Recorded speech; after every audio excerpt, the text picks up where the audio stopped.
90 के दशक में जो टारगेटेड किलिंग का दौर शुरू हुआ था वो थमने का नाम नहीं ले रहा है। अभी भी निहत्थे लोगों को मारा जा रहा है। हमने देखा कि कैसे कुछ दिन पहले राहुल भट्ट को तहसील ऑफिस में मार दिया गया था। अब सुनील भट्ट को और उनके भाई को निशाना बनाया है। सुनील भट्ट की मृत्यु हो गई है। उनका भाई इस समय जिंदगी और मौत के साथ जिद्दोजहद कर रहा है अस्पताल में। मेरे साथ इस समय मुस्लिम समुदाय के लोग हैं, क्योंकि अक्सर कहा जाता है कि उनको क्यों मारा जा रहा है, क्योंकि वो हिंदू हैं। तो मैं मुस्लिम समुदाय के लोगों से बात करता हूं जो कुछ कश्मीर से भी हैं। इनसे बात करके ये जानना चाहूँगा कि क्या ये कहते हैं इस सारी किलिंग के बारे में, जो ये वारदातें हो रही हैं। मुझे एक बड़ा सिंपल सा सवाल पूछना चाहता हूँ आपसे। आप मुझे ये बात बताइए, क्या कश्मीर सिर्फ मुसलमानों के लिए?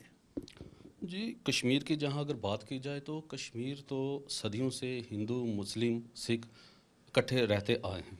लेकिन कुछ ऐसे शिद्दत पसंद लोग हैं जो नहीं चाहते कि ये भाईचारा ये कायम रहे, ये भाईचारा आपस में बढ़े। जिस तरीके से आप देख रहे हैं कि दिन ब दिन कैसे किलिंग होती रही हैं। कभी राहुल भट्ट जी को मारा गया, फिर उससे पहले एक हमारी सिख बहन थी, उनको मारा गया।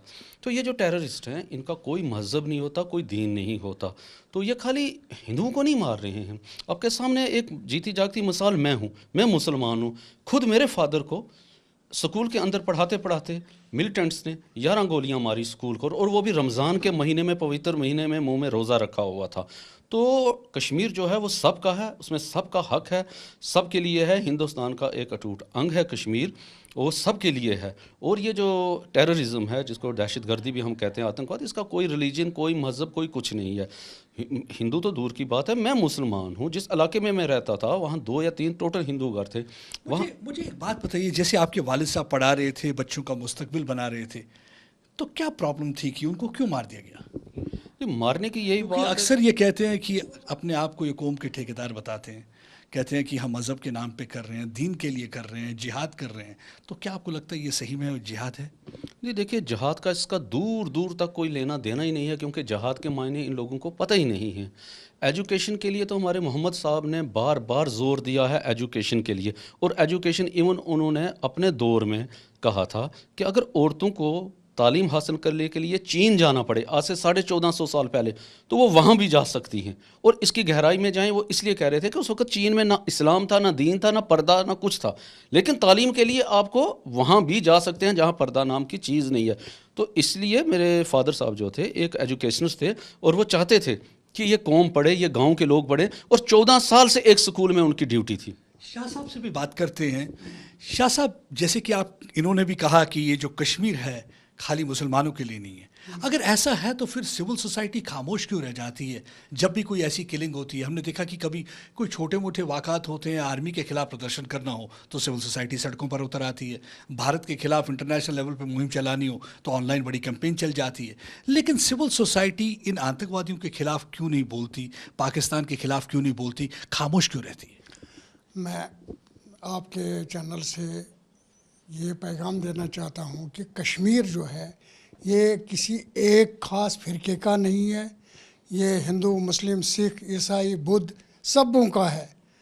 तो यहाँ पर जो ये दहशत का माहौल है, ये कुछ शर पसंद जो हैं उनकी वजह से। असल में हम यहाँ पर सदियों से हिंदू, मुस्लिम, सिख बरादरी जो थी, हमें आपस में प्यार, मोहब्बत और भाईचारा था, जो कि पूरे वर्ल्ड में एक अपनी एक मिसाल थी।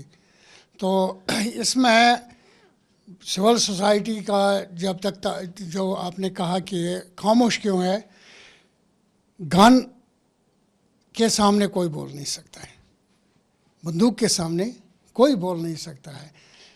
जान हर एक को प्यारी है। मसला हमारे ये जो पंडित बरादरी के लोग जिनकी किलिंग हुई, हम खुदा गवाह है, मुझे हम तहे दिल से ये बहुत हमें अफसोस है कि उनके साथ जो उनका कत्ल किया गया है, ये नाहक कत्ल किया गया है। हमारे मज़हब के मुताबिक हमें हुक्म जो है हमारे नबी आखिर ज़मान सल्लल्लाहु अलैहि वसल्लम का, कि जिसने एक इंसान का कत्ल किया उसने पूरी इंसानियत का कत्ल कर तो दिया। यानी कि आपका कहने का मतलब है जो भी ये टेररिस्ट हैं, आतंकवादी हैं, कहने को तो बड़े बड़े नाम हैं, जैसे कोई जैश मोहम्मद कहता है, कोई लश्कर तोयबा कहता है, तो आपका कहने का मतलब है ये मुसलमान नहीं है? नहीं, वो मैं कह नहीं सकता हूँ, लेकिन मसला ये है कि जिसका जो दहशतगर्द होगा, जो किसी को नाहक कत्ल करेगा, वो मुसलमान नहीं है। ये तंजीमें तो वही कर रही हैं। मुसलमान नहीं है। फिर तंजीमों का यही मैं कह सकता हूँ कि जो दहशतगर्दी करेंगे, कत्ल नाहक करेंगे, वो मुसलमान कहलाने के लायक नहीं है। वो इस्लाम में एक धब्बा है जो कत्ल नाहक करेगा। कितना दुख होता है जब आप देखते हैं कि माएँ रोती हुई, आज भी आप देखें किस तरीके से निहत्ते, इनका कसूर क्या था? ये अक्सर सवाल पूछते हैं जब भी हम कश्मीरी पंडित से या हिंदू से बात करते हैं, क्या हिंदू होना गुनाह है? No no no no no, कोई गुनाह नहीं है। मैंने वही पहले अर्ज़ भी किया कि हम सदियों से यहाँ हिंदू, मुस्लिम, सिख, ईसाई, बौद्ध इकट्ठे रहा करते थे, भाइयों की तरह। हमें एक दूसरे के खुशी गमी में बराबर के शरीक होते थे। आज भी हमारे जो हिंदू बट कश्मीरी पंडित बरादरी जो है, जिनके साथ हमारा उठना बैठना है, जिनको हम जानते हैं, जो हमें जानते हैं, हमें उनके साथ बिल्कुल बरादरी इस वक्त भी कायम है। वो क्या कहना चाहेंगे आप पाकिस्तान को, और जो ये इनके आतंकवादी हैं जो ऐसी हरकतें करते हैं, क्या आप कहना चाहेंगे उनको? ये कि ये नहीं होना चाहिए, नाहक कत्ल नहीं होना चाहिए किसी का।